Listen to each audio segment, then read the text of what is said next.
Hi, welcome to the Black Spruce Knitting Podcast. My name is Allie and I'm so excited to be here with you. I know I have a lot of new followers. Thank you so much to Nikki from the Knitting with Cat Hair podcast for the shout out, and welcome to everyone who found me through Nikki. I thought I would take a second to reintroduce myself since that's not something that I've done for a minute. I live in Vermont in the United States on Abenaki land with my partner and our dog.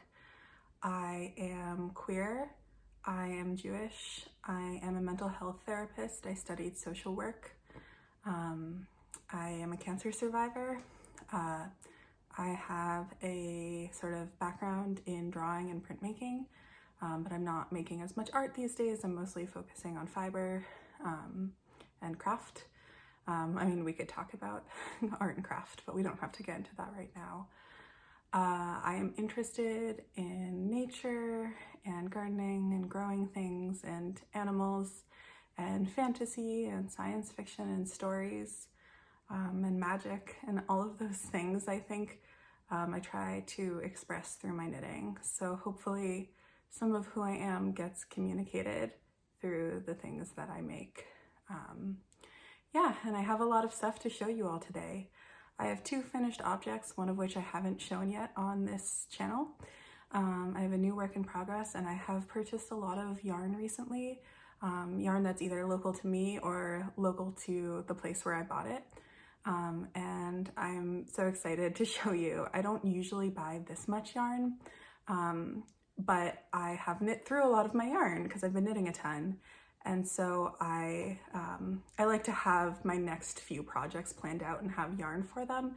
And so I've purchased yarn for my next few projects. So while I show you those acquisitions, I will also share what I'm planning to make with them. So yeah, I am going to just hop into it. I'm trying to think if I forgot anything, and I don't think I did. I will show you my first finished object. Actually, I guess I could briefly say I wear this sweater all the time. This is my Nurtured by Andrea Mowry, knit in Hudson and West Co Forge. And it's a little ratty right now. It needs to be deep-hilled, but I throw this sweater on very frequently because it's really warm. The armpits have totally felt it, but I don't know. I wear it all the time. Yeah. So I will get into my new knitting now. So my first finished object is the Soiree by Emily Foden from the book Knits About Winter. And this is my first finished object for the knit along that I'm running on Ravelry called Knit Along About Winter. And I made a video all about it that I will link below, and I'll link the Ravelry group. We are knitting pieces from this book before spring in the Northern Hemisphere. So before, I think, like March 21st or 22nd. And I made this piece, the Soiree. It is an oversized sweater. I think I knit size 3. So for me, this is about 9 inches of positive ease. And I knit this out of bone tricot yarn from Espace Tricot, which is the house yarn of Espace Tricot, which is a yarn store in Montreal. And I used just about 3 skeins of their Happy 4-ply as their fingering weight, and their Bliss Mohair is the mohair that I paired this with. And this is my first garment with mohair in it, or my first knitted item at all with mohair. And the colorway is Raman's Egg Blue. And I will insert some footage of myself wearing the sweater. Actually, you know what? I think I'm gonna put it on. Hold on one second.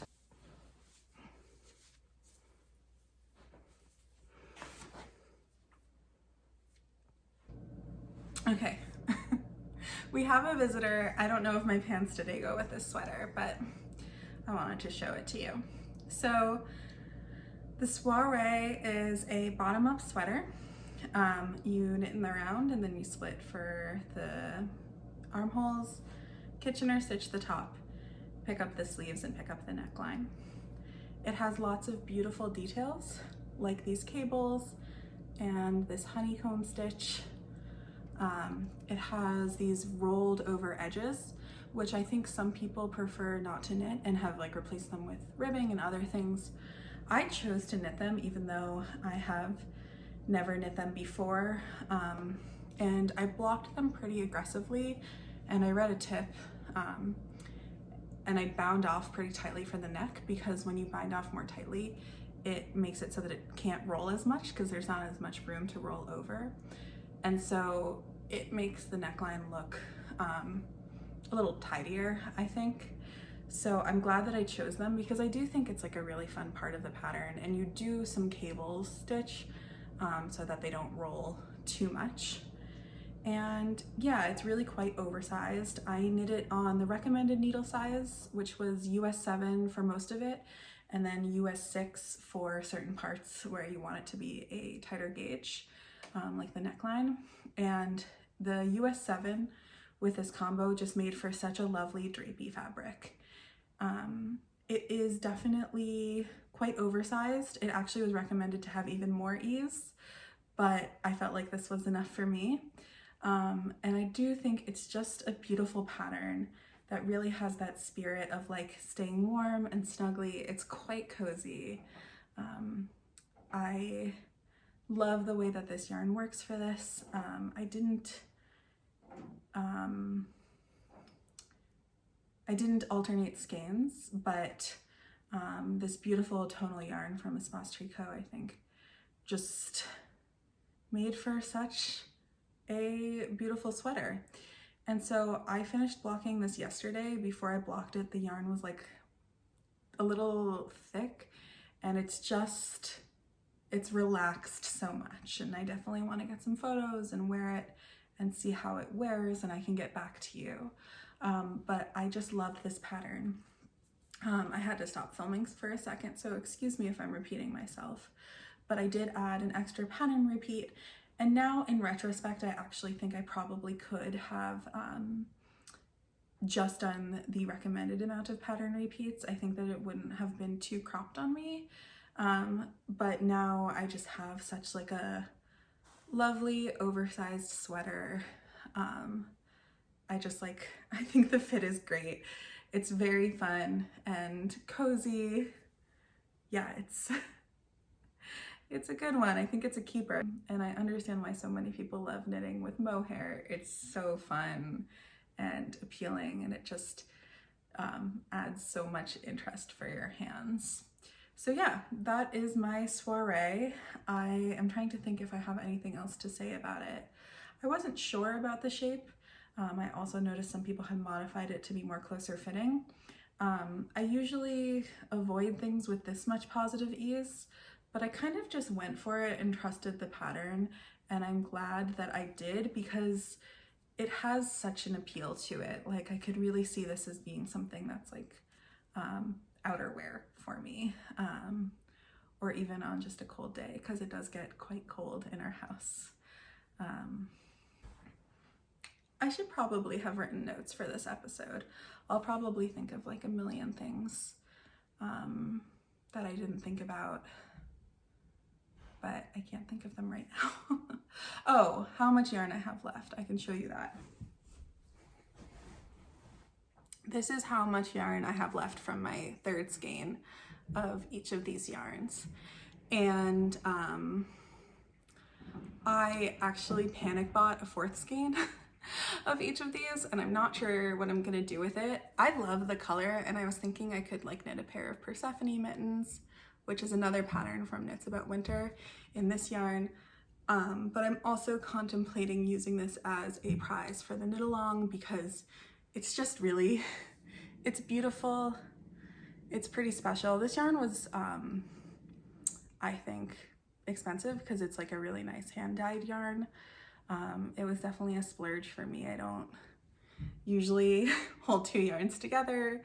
I don't usually knit a whole sweater with hand-dyed yarn, but I'm really glad that I did. It felt really worth it.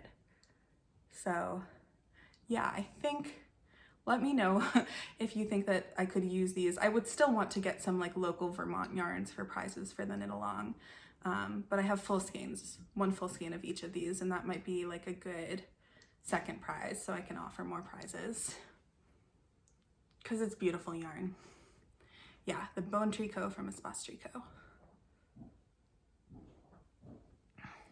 While I was filming this, my husband got a job offer for a really great job, so I'm really excited. All right, so this is my second finished object, and I hadn't even shown this one on the podcast. This shawl, which is called the Kiiruna shawl by Ronja Hakelehto, it kind of has a little bit of a story behind it, which is that this project was going to be the project that I was going to take on my honeymoon. Sadly, we actually had to reschedule our honeymoon because I was in a lot of back pain, so hopefully we'll get to take it this year. But so I had started this, but I basically put it down because I was feeling pretty sad. But I ended up picking it back up, partially because we took a trip to Quebec City after Christmas. We just drove there, and I ended up really falling in love with this project. I'm excited to tell you a little bit more about it. This yarn is Blue Sky Woolstok Light, which is their fingering weight yarn. It's 100% wool, and it is single ply. I think it might just be one of the plies from their like worsted weight wool, which I have knit with. I knit part of the Rock Island line sweater for my husband with their worsted weight and cast iron. I believe this color is called Storm Cloud. I bought it at the knitting store that's in my town, and I used just under 4 skeins of this. I knit this with US size 4 needles, which is the called for needles. I don't swatch for shawls because the fit isn't as important. Let me see if I can show you how much I have left. I have this much left, so just a little bit. So I used almost exactly 4 skeins, and which was like very close to the called for amount of yarn. I think probably about 800 yards. So this is such a nice shawl. I'm probably gonna overheat. But this is such a nice shawl. It is a really simple triangular garter stitch shawl, but then at the end it has this gorgeous lace pattern that is not too complicated. And it is named for a type of bird, and the lace really looks like feathers, I think. Can you see? That's probably better. I don't usually knit shawls. I oftentimes lose interest when I'm knitting shawls, but this one really held my interest, and I think the reason is because the vast majority of it was pretty much mindless. You're just increasing every other row, and then you have this short, interesting, but not hard to memorize lace repeat at the end. And I really like knitting that's either going to be pretty easy or really difficult. I don't like something that's kind of in the middle. I want it to either be something I can do while I'm doing something else, or the only thing I'm focusing on. So either I'm watching TV or listening to an audiobook, or I'm just knitting. And these lace repeats, I found them really intuitive, and I found it easy to memorize, and I just didn't want to stop. I really would like to knit more shawls like this that are mostly garter and mostly mindless, and then have short periods of interest. So please let me know if you have any recommendations. I think I generally prefer shawls that are on the simpler side. I blocked this yesterday too, so I blocked it on Tuesday, but it finished drying yesterday, so I haven't actually worn it yet, but I imagine that I'm gonna wear this a lot, and it definitely fits into the vibe that I'm going for with my knits, which is like very nature inspired, and delicate but detailed, and I just thought it was a great pattern. I would really recommend it. Especially, I think this would be a great first lace pattern. I had knitted lace for my wedding dress, which I have a video about, and after I finished it, I was like, oh, maybe I like knitting lace. So yeah, I would love any shawl recommendations. I didn't modify anything. I used make one left increases until you switch to yarn overs. I didn't even bother thinking about if I wanted make one left or make one right. I just kept it super simple, and I really liked having a fingering weight shawl project. I will say, I think I also really like this yarn. I think that the Blue Sky Woolstok yarns are just really solid, and you know, I want to see how they wear. Chris has been wearing that sweater all the time, and I don't think it's pilled so far.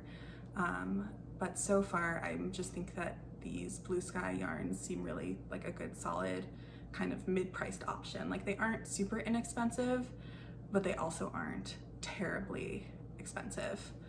So I could see myself doing a lot of projects in these yarns. Yeah, my Kiiruna. Those are my 2 finished objects, and I have started a new work in progress.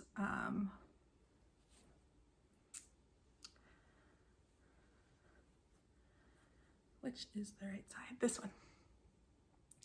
So this is my Versal by Ailbíona McLochlainn, and I am knitting this out of Nutiden yarn in the colorway Dvala, which I bought a little bit more than a year ago. And I have 600 grams of this. I'm not sure how much I have used so far. I am knitting the 3rd size, which should be like 1 inch of positive ease for a fitted look. I'm using US size 7 needles. I think I hit gauge with those. And this is a really cool pattern that has a lot of different options, including different options for necks. And I did this mock neck. So it's not like a very long turtleneck, but there's a turtleneck option as well, and also a crew neck option. So this is such a wonderful pattern. It has, let me see if I can show you, a saddle shoulder detail. And you can see that I'm rowing out in places where I was knitting back and forth for the short rows. I always have an issue with rowing out. I should probably try to work on it. My pearls are always just a little bit looser than my knits. I could probably do some adjustments in my knitting. I am an English style knitter. I flick, and for whatever reason, my pearls are just, yeah, I need to work on that tension a little bit. But you do a lot of short rows, a saddle shoulder construction, and then it's pretty straightforward from there. And this sweater I think is called Versal because it's like versatile plus universal. And I think it's supposed to just be this basic pattern. And I'm just loving knitting this. I can't stop. This is my first time knitting with any unspun yarn, so including Nutiden. I don't have any more Nutiden in my stash. I wanted to see if I liked this before buying more. And at first I wasn't sure.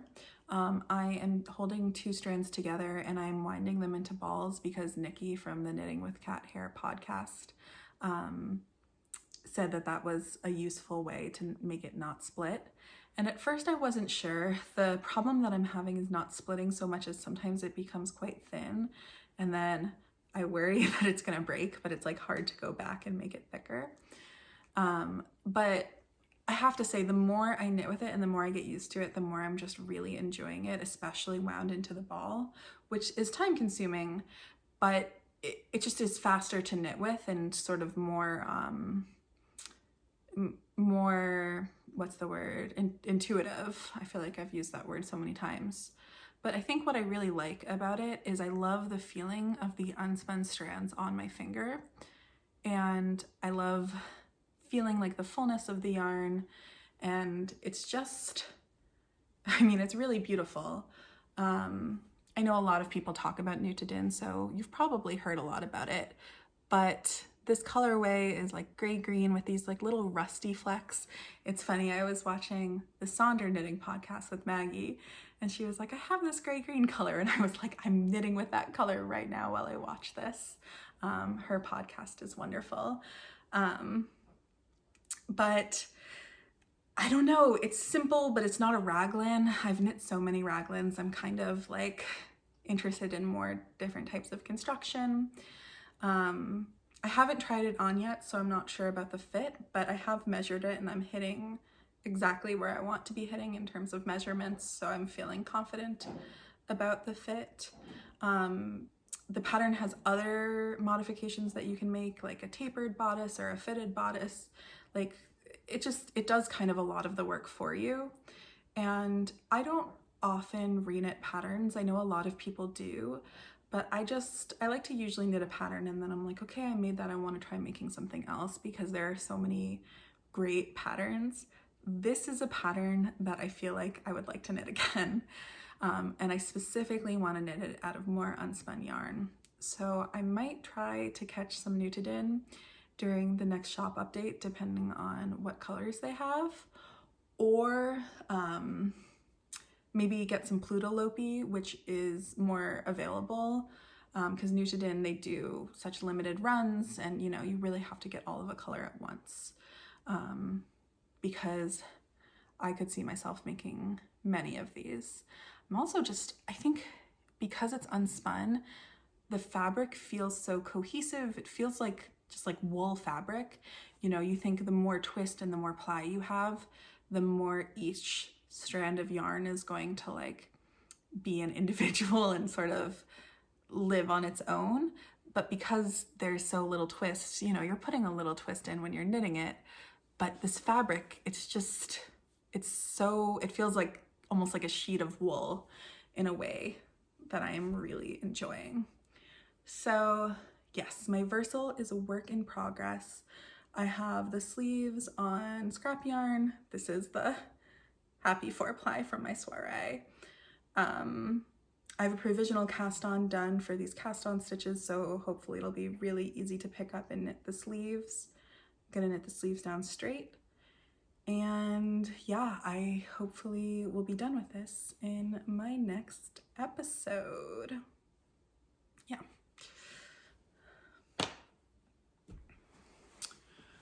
So I think that is all that I have that I'm currently knitting, but I wanted to share the yarn that I've acquired and what I'm going to use to make with it. So my next few projects. So this yarn is not a new acquisition. I bought this yarn when I visited Junction Fiber Mill and did an interview for a video last year. This was their practice mill from when they were a brand new mill and they were learning how to use the equipment. They used their own sheep fleeces to do some practice yarn. So this is undyed. I'd have to check on the breed. And it was really inexpensive. It was like $10 for a skein. And so I bought like 9 skeins of this. I don't know the yardage. I don't actually know the weight. I was under the impression that it was DK. And so I was planning to use this to make the Eastwind jacket by Emily Foden as my second piece for the Knit Along About Winter. That said, I have been looking at this recently and I'm like not positive that it's DK. It looks a little bit thicker, but I am going to try swatching to see if I can get gauge, and if I can't get gauge, if I can maybe find a fabric that will work where I can make some adjustments so that I can use this for that jacket, because I think this would make a lovely Eastwind. I love that it's local yarn. You know, even though this was their practice yarn, it's really beautiful.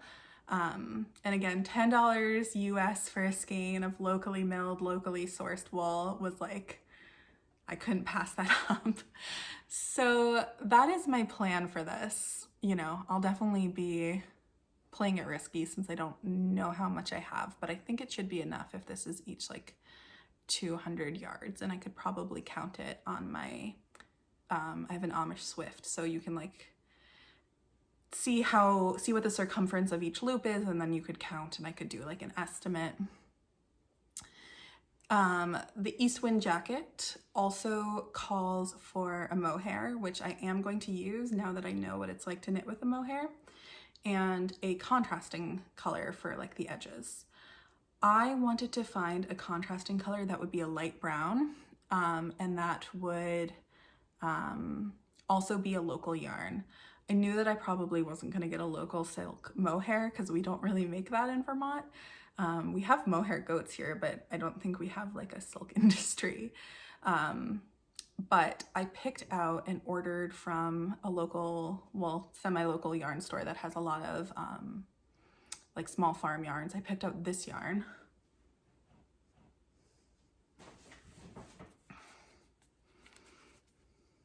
So this is the Peterson Farm Shetland. It is spun by Mad River Fiber Mill, which is like 20 minutes from where I live. And this is definitely a DK weight. They're pretty close. This farm is in Williston, Vermont, which is like a farm I pass through, or sorry, a town I pass through on my way to work every day. I love their little logo. Oh my goodness. And so I thought that this would be a nice, like pretty subtle edge. Like it's, I don't know if it's exactly true to color, but it's definitely lighter than this brown. And I was really happy with it when I got it. I think this was like $34 US per skein, which is like about right for a local wool that is locally milled,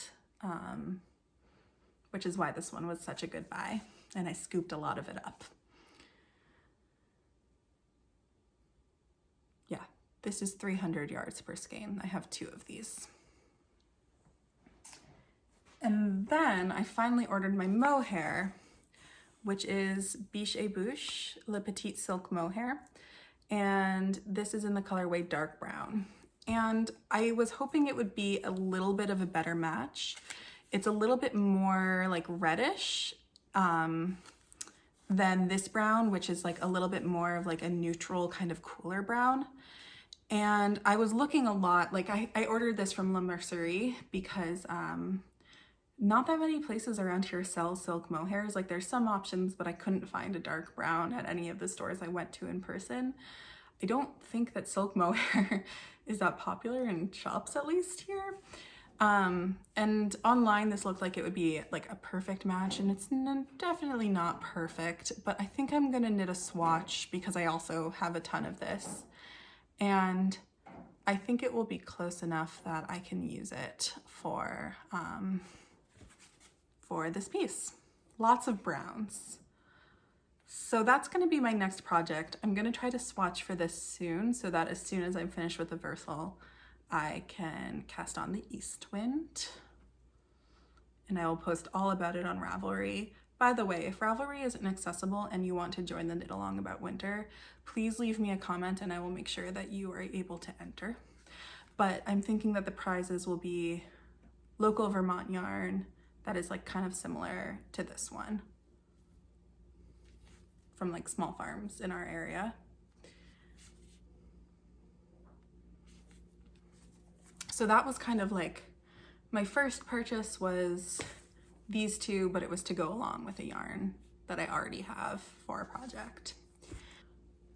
My second purchase, or like group of purchases, is from Quebec City. So you might be noticing that I am going to Canada a lot.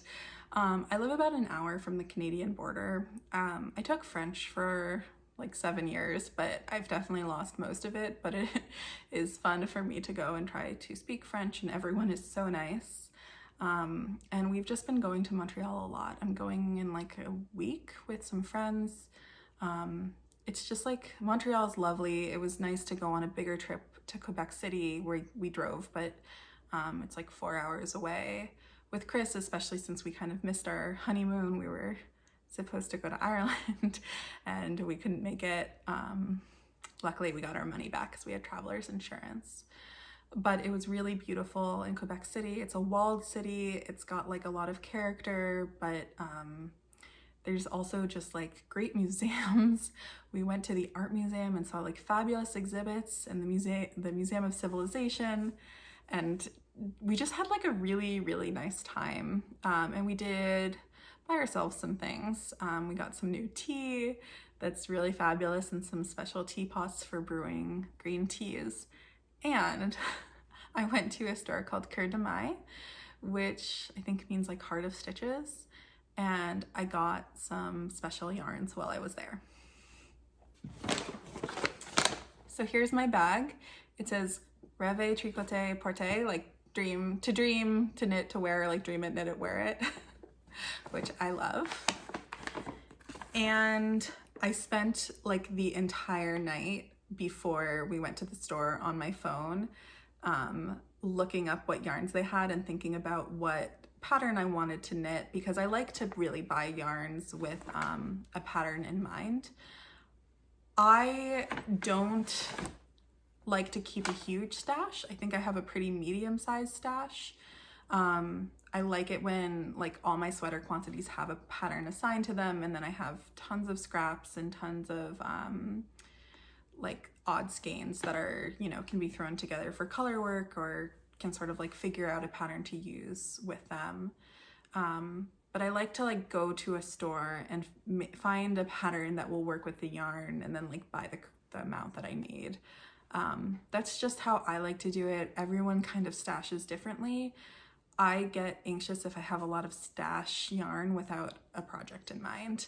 I don't really like having more than like 3 or 4 sweater quantities at once.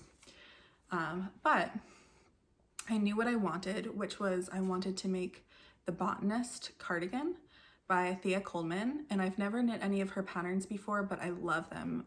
She has especially like a lot of really lovely cabled patterns, and I decided that this wool, which is from Sweet Paprika and it's their Winfield base, would be lovely in a brown color. Lots of brown today.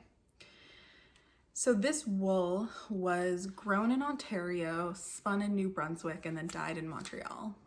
So it's not the most local wool to Quebec. There was actually a wool that was grown and dyed in Quebec, but their like lighter base had some synthetics. So I was like looking for something that was pure wool.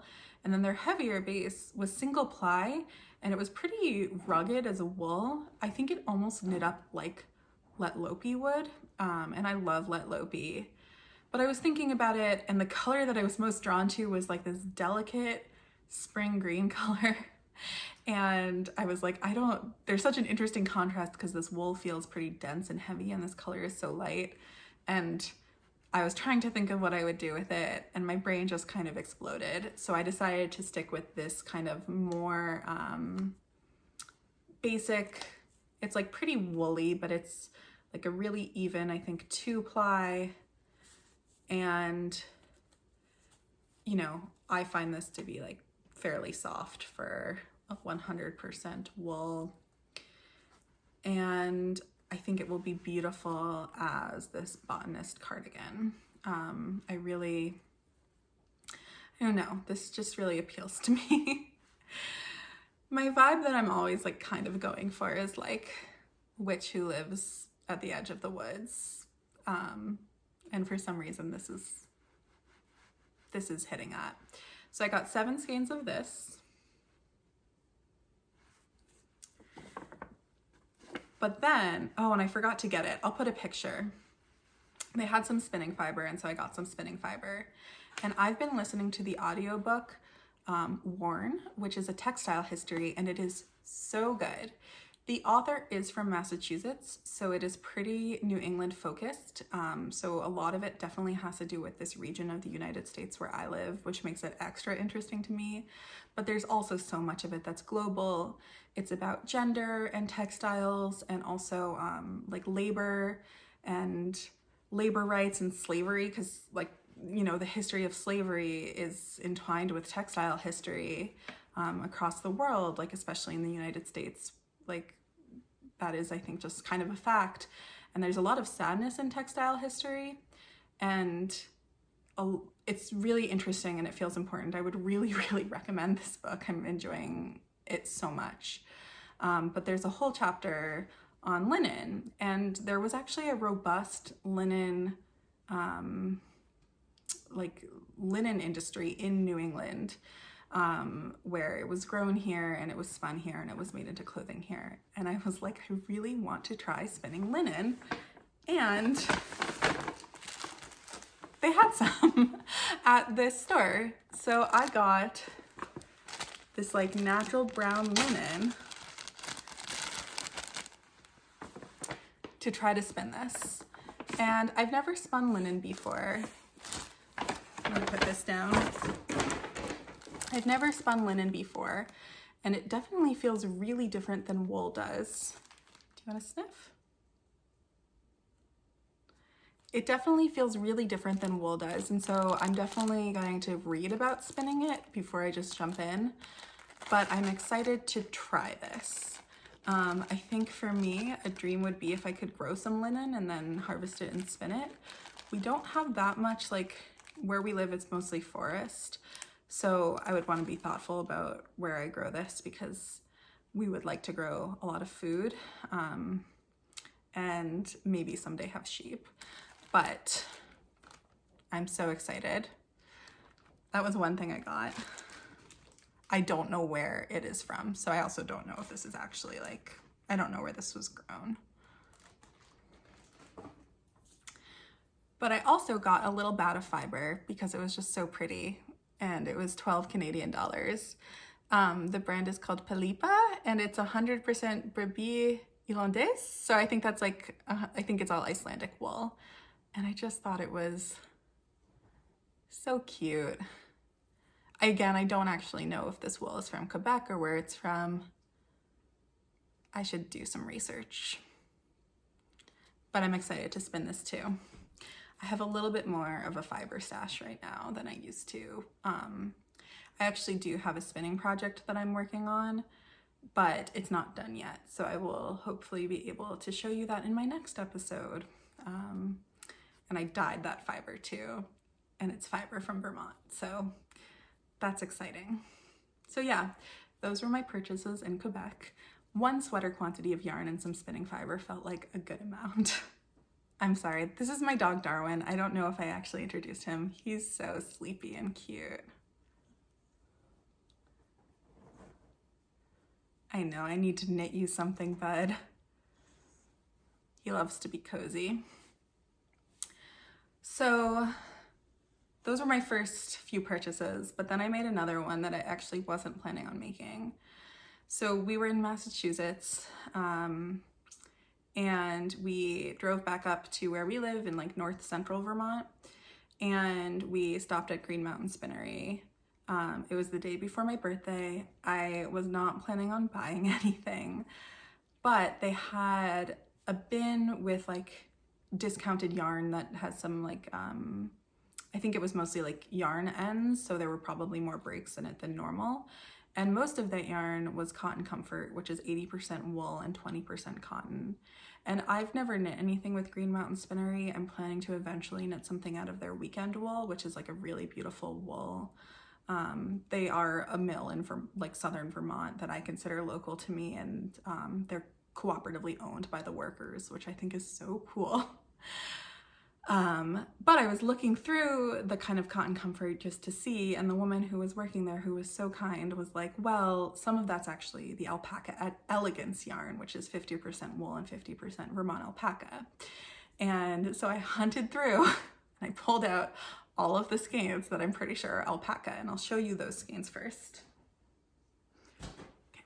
So I'm not positive, but I'm pretty sure that these are all alpaca elegance. They don't have any labels, and you know, the skeins are a little, you know, all over the place, but they were $7 US a skein, and normally these are 16 US a skein. And again, when it comes to locally milled, locally sourced, I'm not sure where the wool comes from. I think it's from the Western United States. I could actually tell you. Okay, it doesn't say on the label, but I'm pretty sure that the wool is from the United States and the alpaca is from Vermont. And it's spun by a worker-owned cooperative in my state, $7 a skein. It's hard for me to pass up.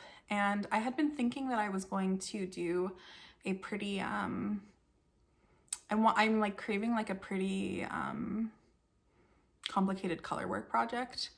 And so I had been planning on doing something like maybe a Marie Wallin piece. And so I bought these, and then I bought a couple of the skeins at the full price while I was there because I thought that they would go well with these colors. And I was like, I will find a pattern when I get home, which, you know, usually I like to buy with the pattern in mind first, but this was a spontaneous purchase. But here are the other colors. I'm gonna take one of these out.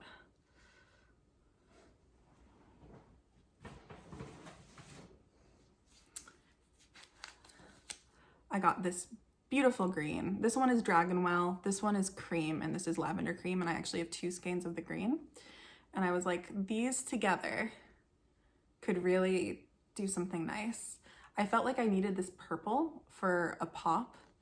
I mean, even without it, it's beautiful, but the purple just does something, I think, extra nice. And then I got home and I was like, okay, I have $100 of gorgeous yarn. I want to try to figure out what I'm gonna use it for now. And at first I was thinking I might do the Orkney by Wallin, but I had a lot of questions about how I wanted to do it, and that actually calls for more colors. And so I wasn't feeling 100% sure. And I will say, this is called a DK weight yarn, but 58 grams is 180 yards. So it actually might be even kind of closer to a sport. And I was looking at the Saga jacket, and I am blanking on the name of the designer, so I'll put it here. But I love Marie Wallin's color work motifs so much. And these ones, I think this is a beautiful jacket, but I was like, oh, I just love those Marie Wallin color work motifs. She has one that's like almost like a 4-leaf clover that is in some of her pieces that I don't know why, but it's like my favorite motif ever. And I was looking and I was thinking, and I was like, you know what? I wonder if, even though this is the wrong weight, if I could do the chestnut cardigan, but turn it into a pullover. And I was looking and I was like, I have really similar colors. This could be that kind of bright blue. And I was like, I think this could work. And I did realize that I wanted kind of a rusty reddish, and they didn't have their dark rust at the mill. And so I ordered 2 more skeins. I also ordered 1 more white, which just came today from Maine Fiber Supply Co. And I just think that that is like gonna be perfect for a chestnut cardigan. And again, I might have to do some math to make it work, but I feel pretty confident in my ability to modify a pattern if I need to. I also might turn the neck into a V-neck, I have to think. But I'm just thrilled. If one had to go, I think it would be the gray, but like, this is too much yarn to hold. I mean, to me, I think that is like a kind of gorgeous color palette. It feels really me. It was interesting. We couldn't figure out what this yarn was because there was no matching color. I don't know the ones that are unlabeled, but you could, I could definitely go and look up what each color is. But this one, we couldn't figure out what it is, but I was looking at it and I'm like, I'm pretty positive it doesn't have cotton in it. It looks exactly like the Alpaca Elegance. So I'm gonna treat it like it is. So that is going to be my local yarn, Green Mountain Spinnery chestnut pullover. And I think that will be the project that I'm gonna work on after I finish the Eastwind jacket. I might do the Eastwind and then the Botanist as like a little cleanser, and I have enough yarn for another scrap sweater, so I might start the scrap sweater soon as well.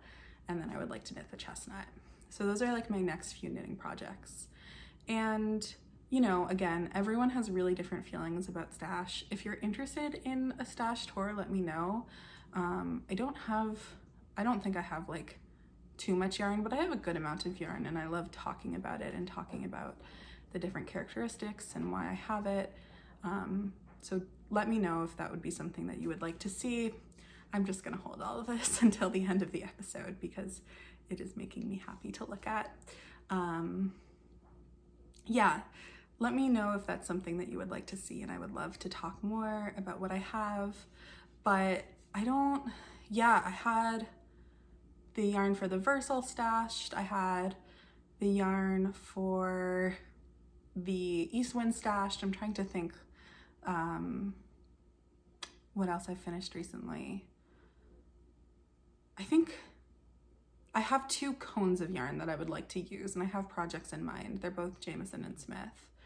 But I think I have like my next few big projects kind of like lined up, which again is helpful for me because I don't, like, it takes me a long time to sort of figure out what yarn I want to use. And so I like to do that ahead of time so that I always have something to do with my hands.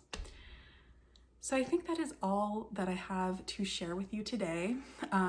Again, I would love if you joined the knit along about winter. We have a really lovely thread going on Ravelry right now where people are chatting about their projects. I might open it to, like, I'm thinking about if I only want to choose from finished objects for prizes, I might just do like, even if it's a work in progress, because we only have a few more months of winter, and I want, you know, even if I don't want someone to feel like they can't enter because they're a slow knitter. But I'm definitely excited about that. Yeah, Happy New Year. I was thinking about maybe talking about some life stuff, but I don't know. Sometimes I like to just kind of keep this a little bit more knitting focused and fiber focused. I guess that's another question. Do you like when people talk about life stuff, or do you prefer just coming to a knitting podcast to hear about knitting? I think both of those answers are totally valid, and I'd love to hear what you prefer. So I'm gonna go because this was a long one, but thank you so much for watching. Thank you again to Nikki for the shout out and helping me share this with more people. And yeah, I hope that you're all doing well, and that you are enjoying 2023. Take care, and I will see you soon. Bye.